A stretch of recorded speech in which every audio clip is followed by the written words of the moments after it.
The Grand Gala at the Palais de Adin-Selk has started off with a bang, as the wolves of Ironwood have come together with the Viper, Coco Silkweather, to track down and save what's been referred to as a prisoner, a weapon even.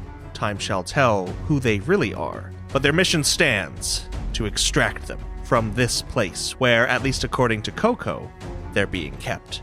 That plan may be a little derailed for the moment, however, as Fatima was just carted out of the Grand Gala Hall after stabbing herself through the neck with Finn's knife. Blood spattered over the tablecloth, sending Yasana into a panicked fit.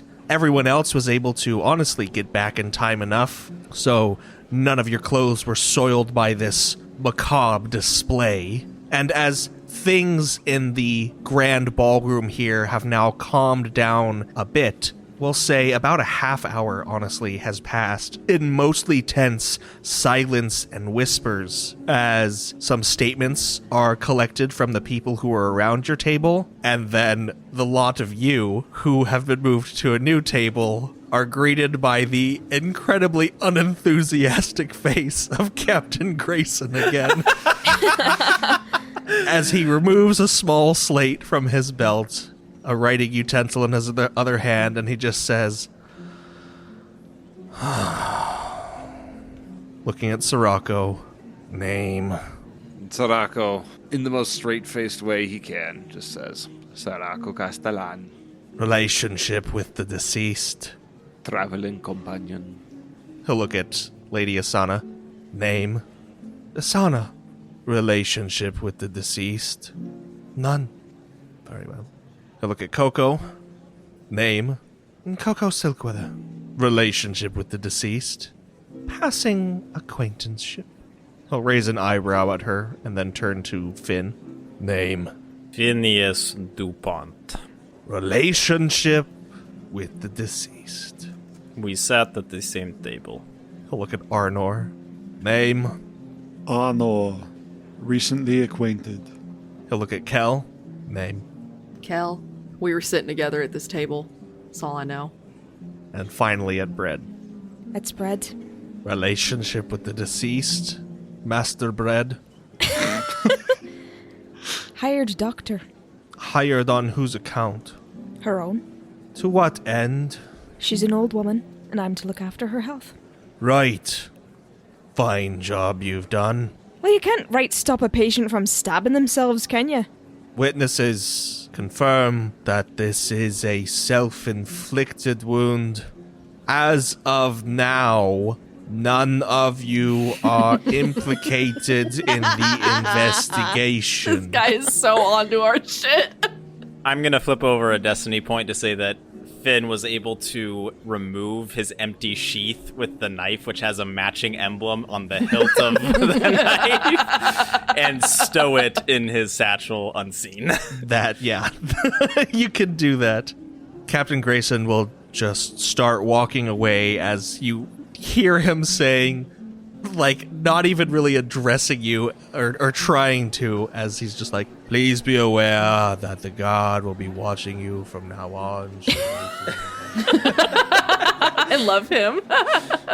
At this new table of yours, which is situated more centrally and more toward the end of the room, closer to one of these staircases, things resume. There's a bit of a tense atmosphere for a little while, but another dessert course comes out and then everyone's forgotten.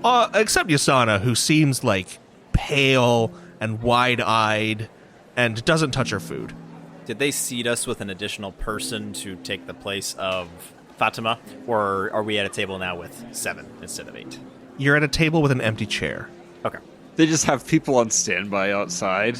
Like, oh, another one killed themselves. That's amazing. Gosh. Oh, God. Noticing that Asana is quite pale, Sirocco will say, Lady Asana, I am most sorry that you had to witness such a sight. Please, drink this to restore your vigor. It's just a nice cup of red wine. She'll take it gladly and just say, I have seen death before.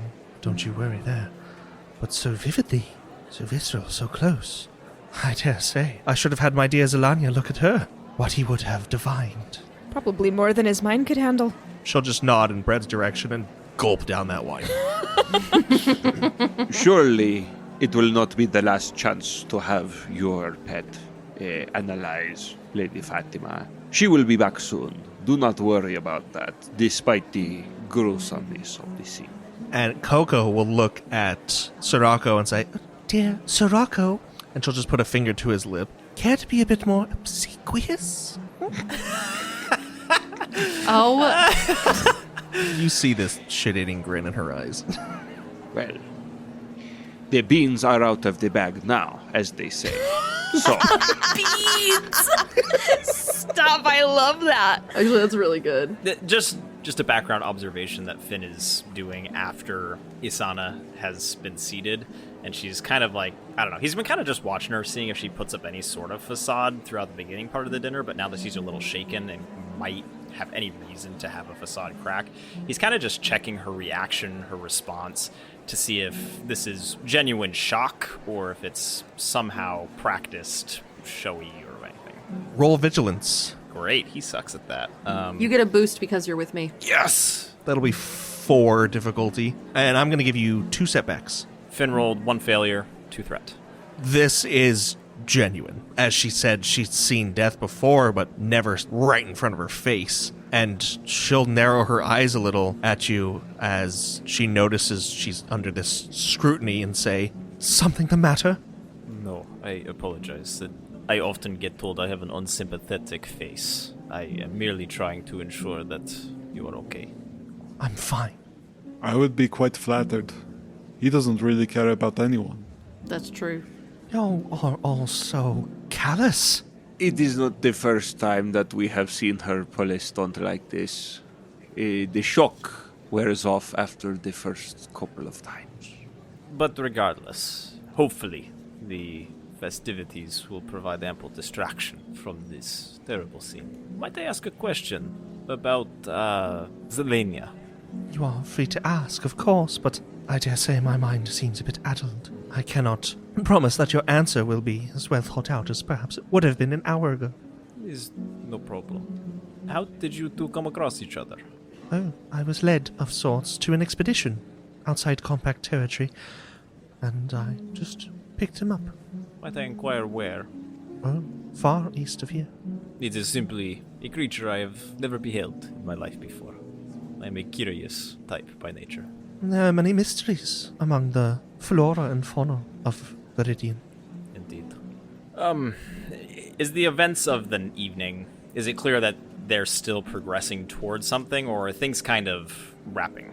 Oh, no, this is going on for hours yet. Only your meal is now concluding, and the rope barriers, velvet rope barriers, that had previously barred access to the second floor have now been removed, where furthest back there is a, semi-stage, and then in that whole area there are various gambling tables. You are told by one of these attendants that comes by your table that the second floor is now accessible to everyone, and that at the conclusion of this hour, there will be an introduction by the palace residents, so to speak. Forgive me, I am not one to sit still well after such unsettling things. I think I might journey to the second floor to occupy my mind with some games of chance.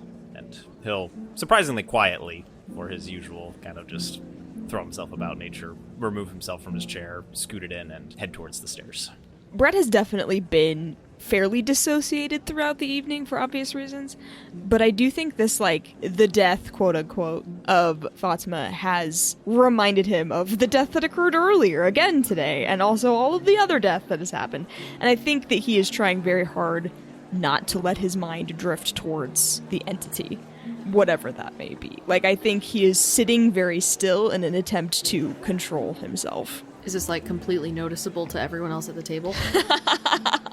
Are you stiff as a board or? Yeah, to some degree I think it is pretty obvious that Brett is not himself. He's usually fairly sociable, like in a teasing way or kind of like rude. Sassy. Let's go with sassy. So the fact that he's not saying anything, I think is probably, or not nothing, but basically nothing. Fairly noticeable. Lady Asana and Lady Coco, will you accompany me to the second floor? Oh, yes. I believe something might do to clear my head a bit. And Coco will finish whatever drink she had in her hand and go, yes, why not? She's so funny. Cheer up, Lady Coco. Maybe you can find somebody that you've been keeping your eye on. Well, you're practically bursting out of that shirt. There it is. There it is. Summoned it. Nice. As they leave, Sorako notices that he is now just at this table by himself with Bread, who's got the 1,000-yard stare going on. And Kel, who is still sitting at the table. Well, I know, I was getting to you. He's alone with Brett, and Kel is just like, what the fuck am I? And Kel is there, and seeing as all the guests are kind of doing what they will, Sorako will turn to Kel and he'll say, Lady Kel, perhaps now is as good a time as any to give you some of the details of the aforementioned boar hunt. It seemed that, well, I do not want to put words in Bread's mouth, but as he is not putting any there, I must do so myself. The words boar hunt absolutely draw Bread's attention in like the most horrifying way possible, where he just slowly turns to look at Sorako and stare absolute death at him. What exactly is it about this setting, Sorako, that would suggest to you now is a good time to discuss such things? I will answer your question with a question of my own, Bread. Would you like me to be coy or to be brutally upfront about this? Because I can do either one. By all means, give me your best shot on brutal. Okay. Bread, the reason I bring this up now is because we are in a public place. Sometimes I get the feeling that if I say something wrong, there is something that snaps inside you, and I get a bad feeling. So perhaps the presence of many people who could perhaps witness something bad if it were to happen would prevent you from taking any drastic action. I intend to divulge some of the details of the boar hunt that we went on to Kel in order to create an atmosphere of trust, because I am sure she knows something more happened than previously let on. Bread, throughout the course of that little speech, gets a smile on his face that is alarmingly similar to the smile that he smiled when possessed by this thing that also inhabits his body. I do think it is very terrifying. He is not going to stop Sorako from talking. It's just sort of this kind of like, okay, go ahead. Lady Kel, Sorako says, not taking his eyes off of Bread. The day we went to go on a boar hunt, we encountered something in the woods. I believe it to be one of the inhabitants of this land, not from Vranaros. A rather large creature. Intelligent, but unlike anything that I have ever seen. And they wielded some sort of power. I do not know how to fight against this power, nor do I know its exact nature. I would suspect it is somehow related to Void because of, well, it seemed to produce an effect in Bread. And as you and I both know, Bread, along with Finn, are the most entangled in things pertaining to Void. It was quite off-putting, a disturbing event, and we thought it best not to spread such information lightly. And we also thought it best not to divulge that information to Lady Iris. Kel kind of parses over this, and she thinks for a moment. And she's got like a pensive look on her face. She's not really looking at either of you. She's mostly staring at the tabletop, just kind of thinking to herself. It's like a long moment where she's just processing what you've told her. And finally, she kind of lifts her head a little bit and kind of looks between the two of you and says, "Why didn't you tell us? I don't want an excuse either. I want the truth, because it seems like there's not a lot of that going on right now. From anyone." Well, I believe I swore Finn and Sorako to secrecy after we found what we found. I went out with him specifically looking for it, not knowing what it was. And did you find what you were looking for? Found more than I bargained for. And now? If you want the truth, Kel, frankly, I wouldn't even know where to begin. I find that the beginning usually helps. That, I think, brings Bread sort of back from the edge of this unhinged smile to himself and back to the sort of, like, melancholy state that he's been in for a little while. Not here. And maybe not ever. But maybe. Kel nods. It's almost like she expected that answer. She's not wholly surprised by it. And she'll turn and look Bread straight in the eye. And she'll blink a few times. And she's looking for something in your eyes, on your face. And she'll settle, their gaze locked on yours. And she'll finally say, I need you to be very honest with me. Can I trust you? No. Okay. What do you want me to do? I don't know. I don't know that there's anything anybody can do. Finn has decided that it's his duty to kill me, should it come to that. So if you want to jump on that bandwagon, by all means. I really don't want to kill you, Bread. I like you. A lot. I would like to see you stay around a lot longer. But it has come to my attention and to other people's attention that as much as we preach and talk about trusting each other and having each other's backs and saying that we're going to stop lying to each other, we just keep doing it. It's cyclical, and we can't stop. And I want us to stop doing that. And I appreciate you telling me the truth just now because I can see it in your eyes that it is the truth. So I'll tell you this. I'll kill you if I have to, but I really don't want to. And I don't want it to come to that, and I know it may not be your choice if it does. But if there is a way that we can help you, you have to tell us. Because if you don't, there's nothing we can do. There's no progress to be made. But if we try, there is a chance, no matter how small it may be. So you need to tell us right now if you want us to help you. Because sometimes it seems like you don't want help. And that's okay, that's your prerogative, it's whatever, it's your body, your choice, whatever. But we're a team. And if y'all are going to be at my backs, and I can't trust you, why am I still here? Why are any of us still here? So what do you want to do?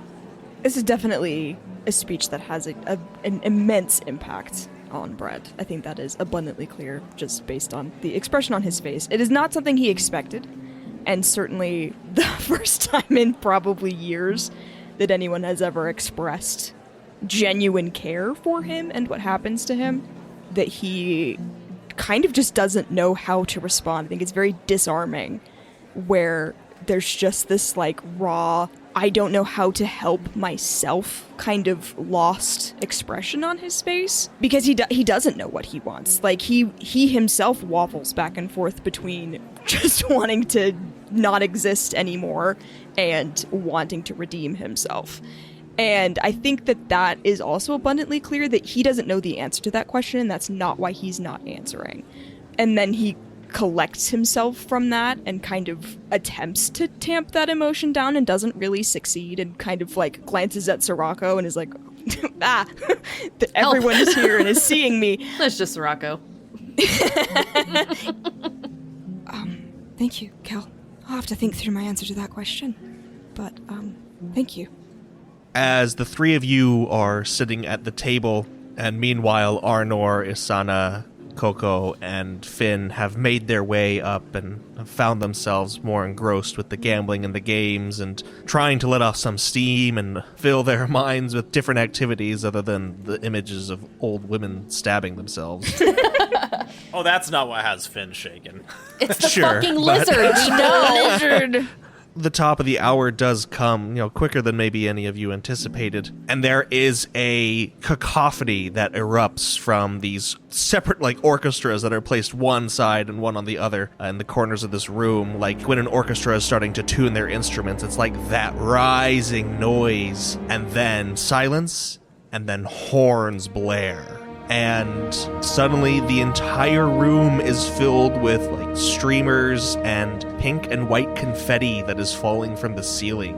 and everyone that's sitting down at their tables stands and begins to clap. Everyone that's at the second floor loitering around on the balcony or at the gaming tables or near the stage will look up to the third floor, where first guards in like golden plate, so terribly impractical, fully ceremonial, and you see a figure in this 10-foot long cape, these lavish vestments, and just staring out at all of you from this overlook, raising a hand. And Coco will actually just lean over to Arno and be like, who in the good God's damn is that? Your guess is probably better than mine. Yasana will lean in then and say, You obviously have not been around for very long here. That's the Prince of Adin-Selk himself. Oh, yes, that was my next guess. The dry delivery is There so is good. zero way to tell if he's actually joking. Coco will laugh, and then she'll just place her hands under her chin and rest her head atop Arnor's arm or shoulder, whatever she can reach. Then a booming voice will come out and say, "Greetings, my distinguished friends and family, business partners and competitors, noble emissaries from house and nation alike. Tonight marks a momentous occasion, and I dare say you will be witness to history in the making. For starters, I hope you are all enjoying your evening so far. The festivities shall only increase. Why, you might ask? Have invitations been sent around to the most noble, to the most wealthy, to the most influential among this fine city? Why have you all found yourselves here tonight? It's quite simple, you see. The Compact wishes me dead. Vranaros wishes me dead. But I say unto you here, this is not Vranaros, this is Viridian. This is Adin-Selk, a city of miracles, a city that has never been sieged, a city where the poorest among us are rulers unto their own domains, and not one child goes sick or hungry. We are blessed, dear friends, by the soul of Viridian herself, a soul that the Compact seeks to corrupt, to chain, to exploit. But I say, tonight, no more. No longer. For today is a day of bittersweet victories. For here, now, as Prince of this great city, with all of you gathered tonight as witness, I declare Adin-Selk a free nation state. And there is an almost equal amount of gasps and cheers that arise from the gathered crowd. And Coco, just again, resting on Arnor's shoulders, Well, this is all going way over my head. Tomorrow, however, my friends, the prince continues, will be an even greater day of celebration. For here, too, I announce my engagement to the soul of Viridian, my beautiful bride-to-be, Valicia. And he does a big gesture behind him as claps and cheers arise, and this woman joins him on the overlook. She is in a sparkling gown of just the most vibrant purples and the most shocking whites. She has a slim, angular face. Pretty. But there's something about her that is altogether different. A great heap of well-made up, the kind of whitish, grayish hair falls from the back of her head, but then upon her face there is something. From the distance of perhaps Bread and Kel and Sirocco, it may look like face paint and some kind of headdress, but to Coco and Finn, Isana, and Arnor, you see that it seems to be a patterning upon her skin, and that this is not a headdress, but a set of horns. Two larger ones coming up above her eyes, and then flanked by two smaller ones that sort of sit behind those, slightly above her ears. And Arnor, you just feel this grip on your arm tighten from Coco, and she goes, "Gods, that's her. Oh, this is going to complicate things. Damnable prince." She lets you go, and she starts running back down through the crowd toward the table where Kel and Sirocco and Bread are.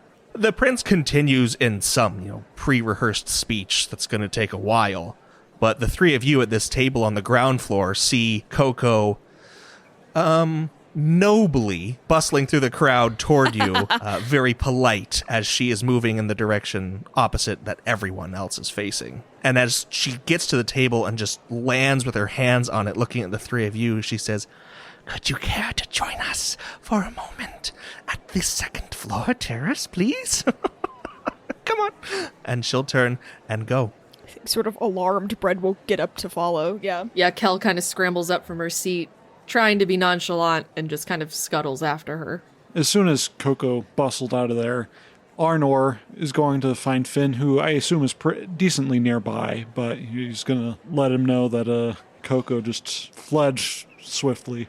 Finn, who was just cashing out his doubled money from the gambling table, as I flip over to the story point. Best Actually, use of a don't story need point. those. Having found Finn, just cashing out, Arnor is going to take him aside and tell him of Coco's swiftness, and he is going to take him and head back towards where he was with Yasana.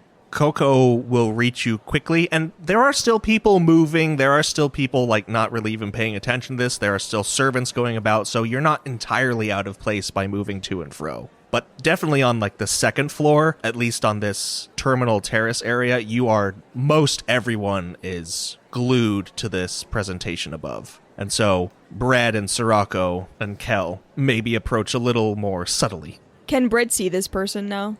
Yes. Everyone gets a very good look at her face. Bread will look to Sirocco, specifically in this moment, catch his attention, and then say, "Boar hunt."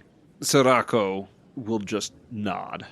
As the prince's address goes on and eventually comes to a close, everyone applauds, and then this stage has been made more into a royal dais now, and that is where the prince and his bride-to-be then will take up residence, and long lines start to form to greet them and congratulate them and what have you. And everyone seems to go back to normal for the most part, paying attention to their games or their desserts or their conversations or the music or what have you. Coco, seeing everyone assembled by her, since Arnor was really the only one that heard her, looks at the lot of you and just says under her breath, "That's her." She does not exactly look like a prisoner from here. No, you're quite right. That's what we would call a complication. So we still need to get her out. You have to understand. Damn it. I see. Perhaps the relationship is one-sided, as it were. Undoubtedly so. She is a political tool, simply a piece to be moved around a greater board.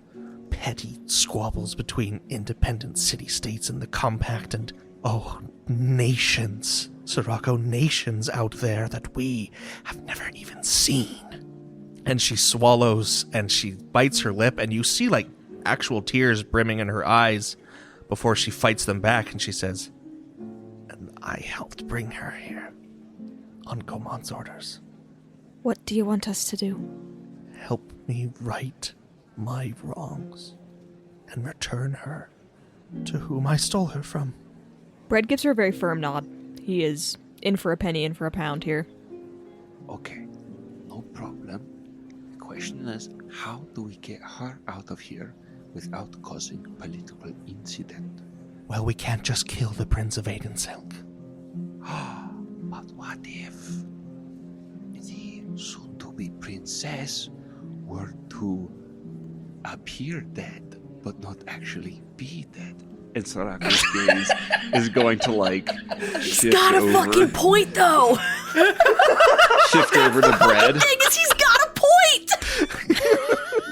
Because I like to come to situations like this prepared And then he winks at Bread. Brett's got that poison that does something. Coco will hold up her hand and say this quietly to the lot of you.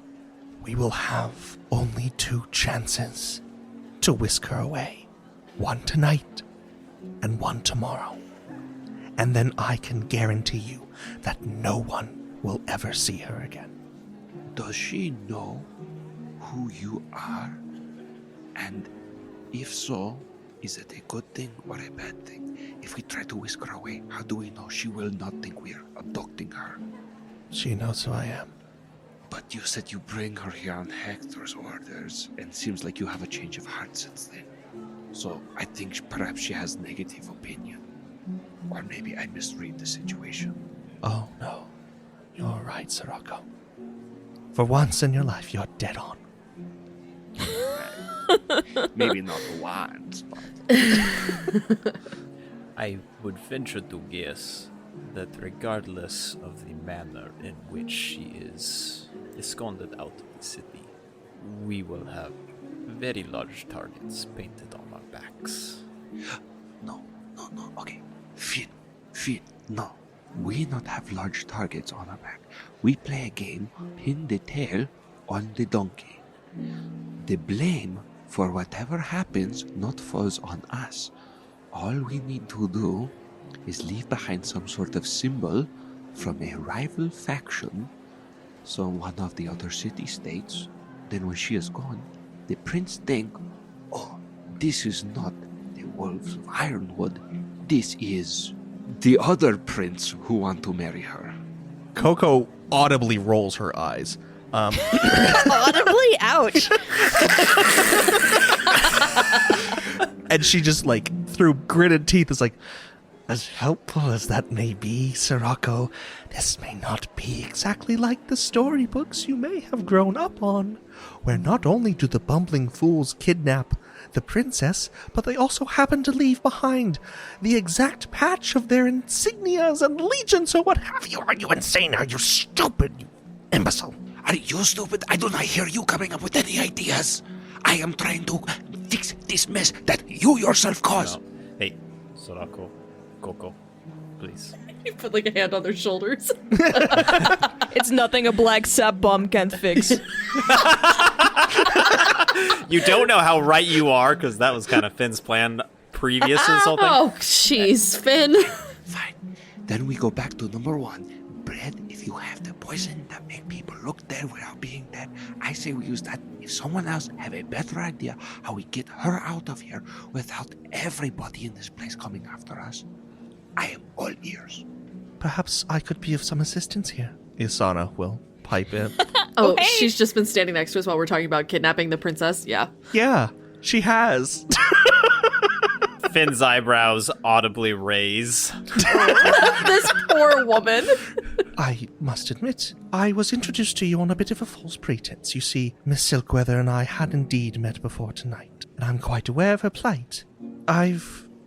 She's helped me a lot, Coco will say, in reconciling, we'll call it, what I've done and what should be done to make further remediations. So, hear her out, that's all I have to say. Yasana will just nod at her and say, thank you, my dear. As I said, I pride myself in the business of friends. It just so happens that one of the prince's most closest confidants I have, should you desire it, near immediate access to. Now, whether or not this will convince the prince and his bride-to-be to vacate this premises for the time being, it's a possibility should we concoct a good enough story. And, then the only obstacle would be following them as such. Finn, his eyes get a twinkle in them. Oh no. And he just says, now, it may come as a surprise to those in my group, but I have had a similar idea since we started this whole weekend. And he brings out a box that has taped to it. Where are you keeping this? In his satchel. It's a small box. Think of it like a dice case or something. Okay. It's in his prison pocket. It's fine. Just the prison pocket. He takes it out. And it fixed upon it is the symbol of the Verdant Coalition that he had, is supposedly there on the behest of. And he just says, no, I won't confirm or deny if there was actually supposed to be a bomb in here. It has since gone missing. But I do happen to know that there is veritable tension between the members of the Verdant Coalition and many of the factions here tonight, including likely the Prince himself. Yasana will nod as you're saying this and say, "No, that's very true. In fact, I believe they were originally invited here, if nothing else, to be ridiculed at their feet." If there were one group who I personally would believe that there were an imminent threat from, it would be a group that advocates for nothing but the peaceful decommissioning of the most powerful of void weapons, but secretly has been harboring them for decades. Oh, Sarako, you're so stupid to suggest leave behind the symbol of another faction. But oh, Finn, you are a genius. This could work because you are smart and Sarako is dumb. Okay. For the record, I think both plans are equally asinine. I support your plan, Finn. Now, all that to be said, I can't remember, has Finn actually seen any of the members of the coalition here at the party? Like, has that been said? You've seen a couple members of them here at the gala proper, not beforehand, but you haven't interacted with them, no. Okay. I have spotted a few of the lower ranking attendees of the Verdant Coalition throughout the previous day and a half. It is at least believable enough to cause some stirring, distraction. Yasana will say, "Well, perhaps it will be enough to simply plant the thing. It need not go off. Only enough to cause concern, you see." As I mentioned, I lost the actual bomb, but I'm sure that something could be... But I'm sure that the appearance of a bomb could be recreated. Well, I think this is all well and good. What are we going to do about Fatima? Are we just leaving her? I'm sure if we slip by the hospital wing on the way out, we can grab her real quick. Well, she found Finn and I the first time. I wouldn't be surprised to see her find us again. And besides, you did show quite adept skill at carrying her earlier, Arnor. Should she still be incapacitated when we find her? I have a question. So, we plant the bomb, we follow the prince and his bride to be outside, and then what? Surely they have guards or something around. They will be immaculately protected. Yes. The point is, she will still be with all of them. How do we get them away from each other? The alarm must be raised. Chaos. A distraction to bring a significant portion of this regiment away from their protection. Better yet, force them into one of their, I'm sure they have many, but one of their evacuation paths. They would likely only have one or two guards at their disposal throughout that time. An unused path, if we can be quick, should hopefully be a simple snatch job. Bread, Uh-oh. where are you looking in this moment? At his feet. Into his soul. I'm deeply unsettled. Into the void. Into the unknown. Honestly, I think he is definitely listening to this conversation. I do think that he is not necessarily looking at anyone who is participating in this conversation. His eyes have probably wandered back to the prince and said mystery woman. I'm going to need you to make a 3 difficulty discipline check. Why? And I'm going to flip a dark side point for it. You know who does not have good discipline? It's Brett. I'm gonna flip a point too. Okay, here we go. 2 failure, 1 advantage. Though you are able to maintain control of your faculties, you are not able to quiet the growing din within your head.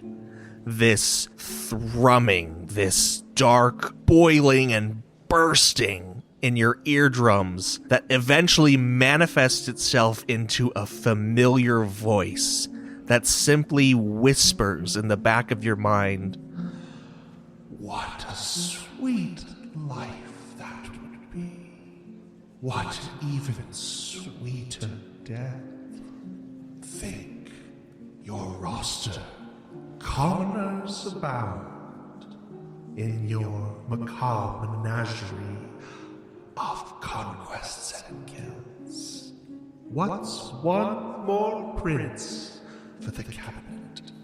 and next, as you suffer 3 strain, you just hear as this drumming and this voice fades.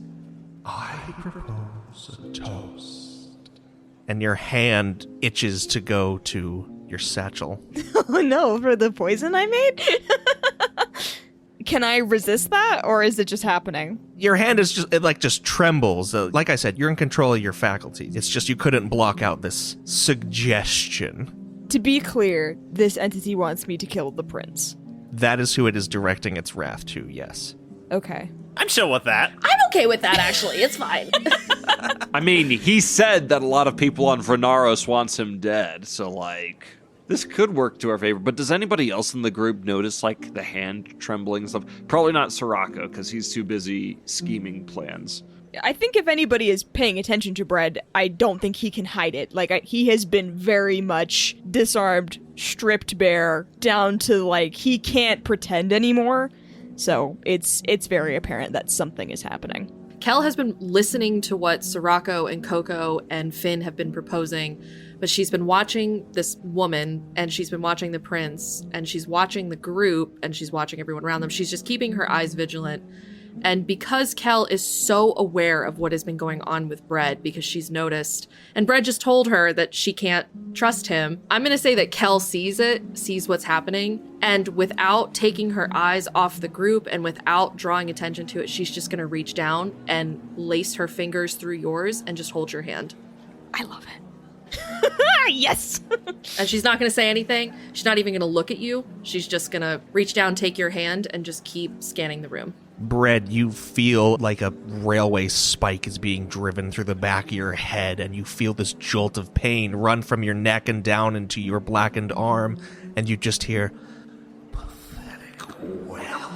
I think Bread physically reacts to this pain, obviously, and it's probably simultaneous with the, like, hand holding thing where it's, like, just, like, this instant physical reaction, yeah. I don't know.